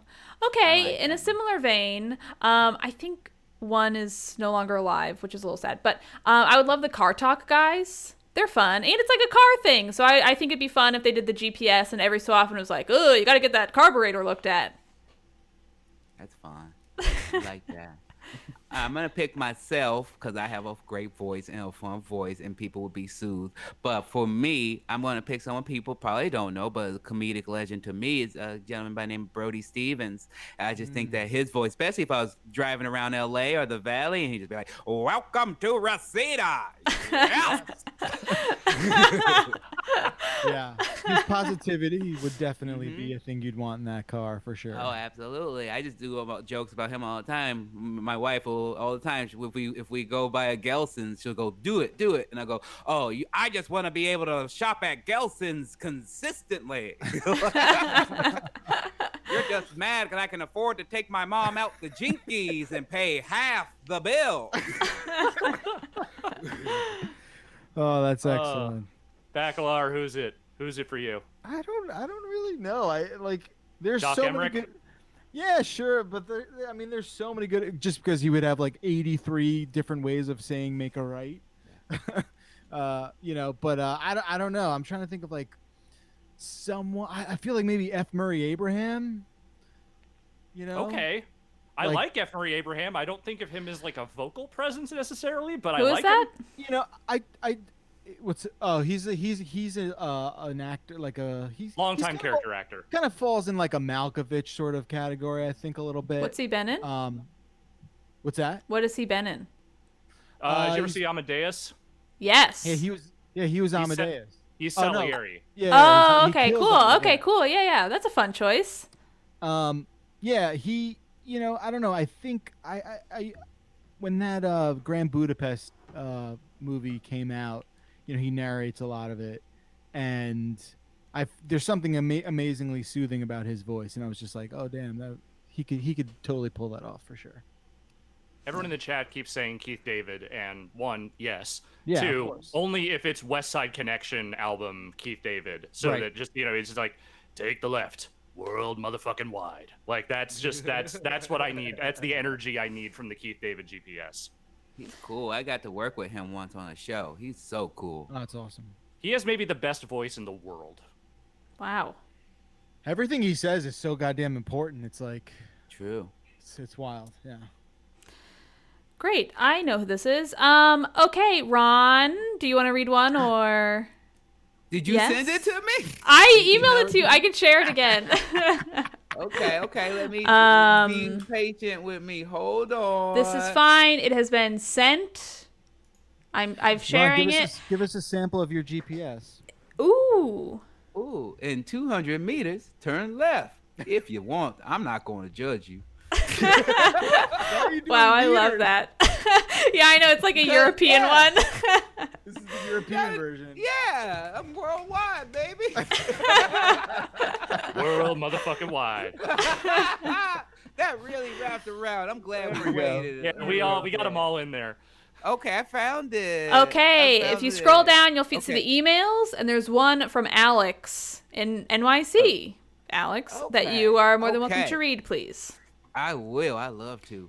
Dear Beast Crew, learning a skill changes the way you see the world, even when you're not using it. You notice things you could do with it and appreciate things other people have done with it. If you could master any skill with the requirement that you never use it, what skill would you choose and why? Keep up the awesome work, Alex in New York.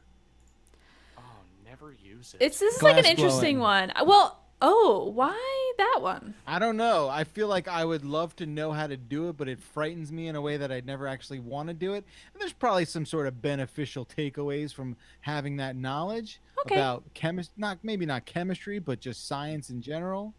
Wow. Sure. That's the one that just popped out. I feel like for me, I have like two answers to this. I think my like one answer for like if you just master it immediately and I never use it, I think it'd probably be like to know how to speak in Latin, like to learn Latin fluently. That way I can like learn other language more easily. Like that just seems like a useful thing to like never use, but like have the knowledge of. Because isn't that like what learning Latin is anyway? You know what I mean? But I feel like for me, part of this is I think maybe I would want one where like I would actually get to go through the process of learning it. Because I feel like if you just know it, sometimes the process is what I find enriching, especially like creatively of like, oh, cool, I like did this thing or I built this thing or I learned this thing. And like it enrich the other parts of my life more so than just knowing about the thing. Do you know what I mean? Yeah, I get it. Yes. I think for me, I would want to learn literally any other instrument that isn't drums, like guitar, bass, keyboards, fucking oboe, whatever. Not because I want to go and play those instruments, but I would like to be able to have a more informed conversation when I'm arguing with my bandmates about what they're doing in the songs that we are writing. I don't want to say, that guitar part sounds weird. I don't know. I want to be able to say, okay, what if you tried this chord change and did this instead of this and what have you? So I'm not just the drummer guy going, but songs different. It should be different because that's not helpful. Who's the oboist in your band? Mm-hmm. We don't have one yet, but I feel like the hardcore scene is a wild and diverse place, and I think eventually we will branch out into some other directions. Alex, I don't want to put you in an uncomfortable position or anything, but I did play the oboe in middle school and some of elementary school. just going to throw that out there. You take with that information what you want. Fair enough. We'll talk about an audition when there's no more COVID. Okay. Yeah, I guess sucking on a double read right now is probably not the best idea, right? Probably not the best idea. Anyway. Jeff, did you do one? I forget. I did. I just said glass blowing. Oh, that's right, Yeah, glass you did. blowing. Okay. Oh, yeah. I forgot I about haven't it. heard Ron's. Yes, Oh, I play Ron. the piano. I would learn to play the piano. It's something I wanted to do when I was a little kid. I took lessons for one summer, and they said I was naturally gifted at it, but I never followed through. And then I would use it just to have a good sense of rhythm and finger dexterity. That would be nice. But Playing you the piano's so fun, but you too. would never play the piano if you learn how to play the piano? That's the rules of the game. I didn't set it. I know. I'm just saying, like, to learn how to play piano and then have this like terrible curse of not ever being able to do it. Just seems like you're. I mean, I it just would talked be a about learning. burden. I just talked about learning a whole ass instrument just so I can razz other people. Yeah, but you're like drumming. That's fine. Like you're good. You got one. You know, like. Yeah. I still it would work with rhythm wise It for would, it like would. comedy and doing things like that. I think it would be helpful. And then people could always go, "Do you know he could really play the piano?" But I Oh, never you could get into chooses not musical comedy. but I couldn't. I He's just- couldn't yeah, because I that's right. couldn't play. You're denying all the great parody songs that you could write. True. All right. Well, Alex, why don't you Yes. take this next one from Anders? It's basically for you anyway. Oh, okay. This Anders says, did we actually get 2 Anders this week? That's amazing. I guess so. This is Anders from Minneapolis. The other was Anders from Norway. Okay, well, this is Anders from Minneapolis, and this Anders says, Blazeball is the only positive thing in the world right now. Which teams have you developed a completely unreasonable hatred and or soft spot for? Go Sunbeams, fuck the Pies, says Anders. So, Jeff, I know you are at this point familiar with Blazeball. Abby, Yes. you've heard me talk about it before. Ron, are you familiar with this?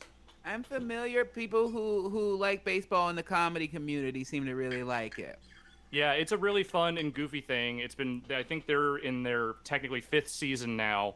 I will say that for my part, I have not developed any particularly strong negative feelings about any of the teams in the league. I just want them all to have a nice time and play their sport. I am a Hades Tigers fan by pure happenstance of I think hell is great, so why not be the Hades fan? And then that somehow lucked into them winning the title twice in a row. So they cannot tame the Tigers. It's impossible. But that said, I have no dislike of the other teams. I think the Seattle Garages are great. I'm very fond. I'm very interested to see where things go for the Unlimited Tacos. I think they're a bad team right now, but maybe bad. one day they'll get there. I think I just want all the players to get together, have a good time, and for no one to be immolated. I got to get into Blazeball. It sounds cool. We talked about this a couple weeks ago. I am fascinated by Blazeball. I've never had a tougher time explaining a thing to anyone in my entire life. And I'm at the point right now where I'm just like, I'm just going to enjoy this for myself and not attempt to get anyone else into it, because this is one of those things that I'm just got to be a part of myself. And that's all. Yeah, I other than the people on this podcast, there is no one else I can talk to about this that is not already a video game nerd. Right. I've tried to explain it to like 1 or 2 people, and they just kind of blank stared at me. So I'm just gonna not even try anymore. I've been told to go fuck myself too many times with this, so I am now stopping. Yeah. Wow. That, That yeah. seems harsh for someone who's just Yeah, trying to have a little That's it. fun. I'm done. What do I know? Well, I hope you're not You done said with I this. was rude. And Yeah. those are your regular friends.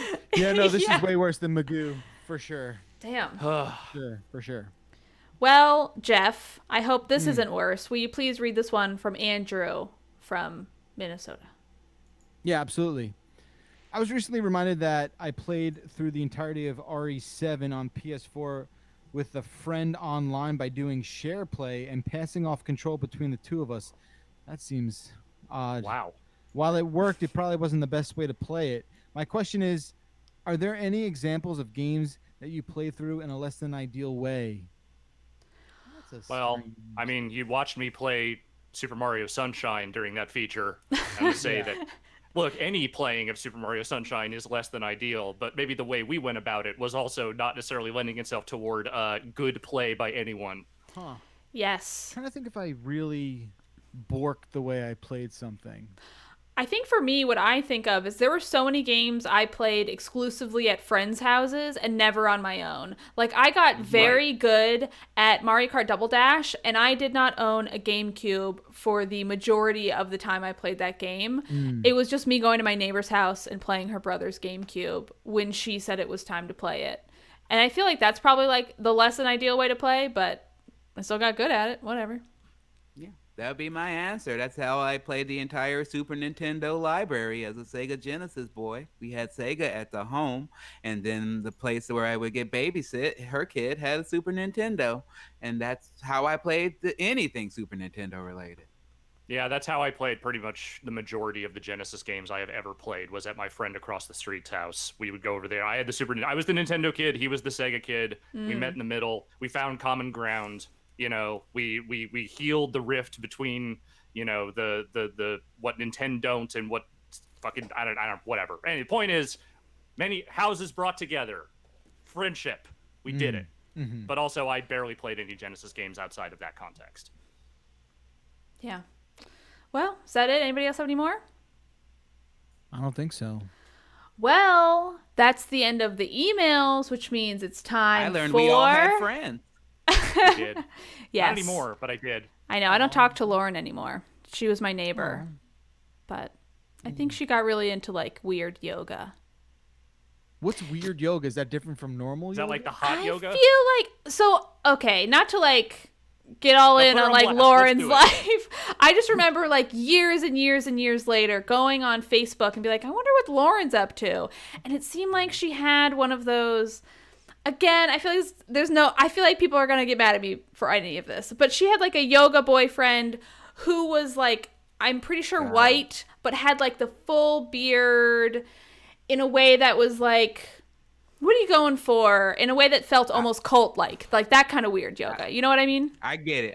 Yes. 100%, Abby. I got a story very similar. Okay, when good. I first moved to LA, I lived in basically a comedy flop house with like 6 comedians and a couple of actors, one of which was a lady. And when I went out for my first pilot season, I booked 2 pilots, and she was so rude and so jealous. And she was like, oh, you booked 2 pilots? And then the next thing out of her mouth was, I bet they both don't go.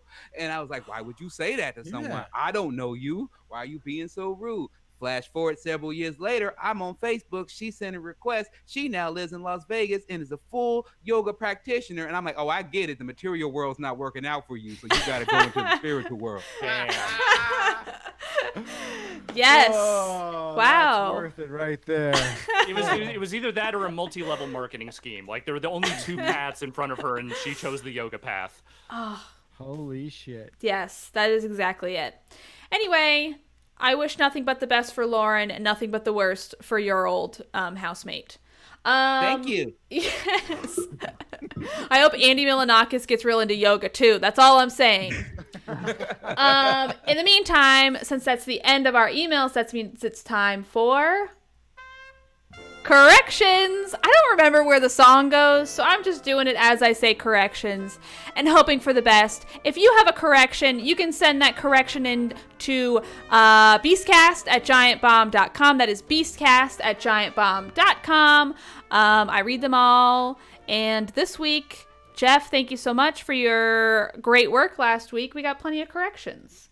So, Ron, will you please read this one for Mark? Sure, I will. Let me go get it. Okay. I need to retrieve it. I found it. Jeff mentioned that both Stadia and xCloud don't have 2 games the same. I don't. Okay. Actually, All right. there's almost no overlap between their libraries. Okay. Jeff mentioned that both Stadia and xCloud don't have 2 games that match in the same library. Destiny 2 is playable on both services. Go fuck yourself, Mr. Magoo. Keep up the great cast. Can't believe you Wow. wrote that before you even I knew what know, the joke Mark was like way on top of it. Innovator, What Mark. else do you know, Mark? Yeah. Without that editorial addition, I'm right. Okay, Destiny 2. I guess I'll go play Destiny 2 on both of those things there. I know there are a lot of people playing Destiny 2 on Stadia. Is that a thing? I think there's some. There's got to be like 11 people or something. I really have nothing to say to that correction. This next one, I have something to say. Okay, well, Alex talking trash about Stadia, but then I remembered that I was promoting my Quibi show. That's fair. I actually had a lot of good stuff to say about Stadia last week, so yeah. Stadia seems fine. Any nice things to say about Quibi while we're here? Yeah, I love Ron's show. Thank you. Go get Quibi for that show. Yes. Like also watch exactly, and I'm in an episode of that. There you go. Double Ron. Double Ron. Well, single Alex, please read this one from Pat. Sure thing. Pat says, Jeff was talking about the lack of 5G coverage and the short connection. While this is true for Verizon, since they only use millimeter wave for 5G, this isn't true of the other companies. Millimeter wave is the fastest possible 5G speed now, but has minimal to no penetration. Both AT&T and T-Mobile are using low band for their 5G signal. It's not as fast as millimeter wave, but has increased signal distance and building penetration. This is also potentially better for rural signals as well due to the increased signal from the 600 megahertz frequency, which was the one used for analog TV broadcast previously. If you don't live in a rural area that this service that has this service but no LTE available, it probably isn't worth rushing out to buy a new phone now. But also the Qualcomm chip comes with 5G built in, so most new phones will support this anyway. Apple might be different because they make their own chip, so an iPhone with 5G will probably cost more due to the Apple tax. All right. Here's the thing, okay? 5G, it pisses me off that everyone can call their shit 5G when clearly they're two different 5Gs. The Verizon 5G that's supposed to be the fastest and the best 5G is the one I was talking about because that is like the fastest thing that is going to have a penetration problem. I don't know. That's where I'm coming from. If you can understand what I mean there, right? I mean, this info penetrated my brain. With all their 5G shenanigans they tried to pull last year or the beginning of this year where it was like, oh, this is 5G Edge or whatever the fuck. It's like, no, okay? It's different. It's a different technology. It's a different speed. Come on. And then also, just to step back a correction, someone in the chat, which I'm just going to assume they're correct, because I don't remember it because I did the video a couple weeks ago, but apparently Destiny 2 wasn't on xCloud when I made that statement. My shit stands. I am right. And there you go. Jeff, you have been absolved. I'm not Mr. Magoo anymore, so I win. Well, okay. I don't think I that's take not it what this that was far. about, but you know what I mean. Well, I win. Does that do I it? kept giggling anytime I heard penetrate. Yeah, it's tough not to. I get it. Yeah. Yes. Feels weird. On that note, is that the end of us penetrating the listeners' ears with this podcast? Yeah. Is this the so outro? Many good phrasings on this episode. I have to cue up the music manually, and it's weird, so I'm going to try my best. Oh, shit. Why does it end so early? Okay. What, the song? And there we go. This has been the Giant Beastcast. Oh my gosh, what a fun episode. My name is Abby Russell, and I am, of course, here with Jeff Bakalar. Thank you so much. Thank you. Alex Navarro, thank you so much. Thank you. Ron Funches, big thanks to you. Anything else you want to promote? People just get tickets to my show that's this weekend, please. RonFunches.com. Got the Quibi show. I'm in Hoops on Netflix. I'm in The One and Only Ivan on Disney Plus. I'm in Lofi on Comedy Central YouTube. I have several other projects, but then if I say more, it sounds like you just don't even need to buy the tickets. But you do. I need your help. Yes, great. Oh, that's the end of the podcast. Okay, bye. Song ended, so that's the end. Happy birthday, future birthday. Bye. You did it. You did it. You did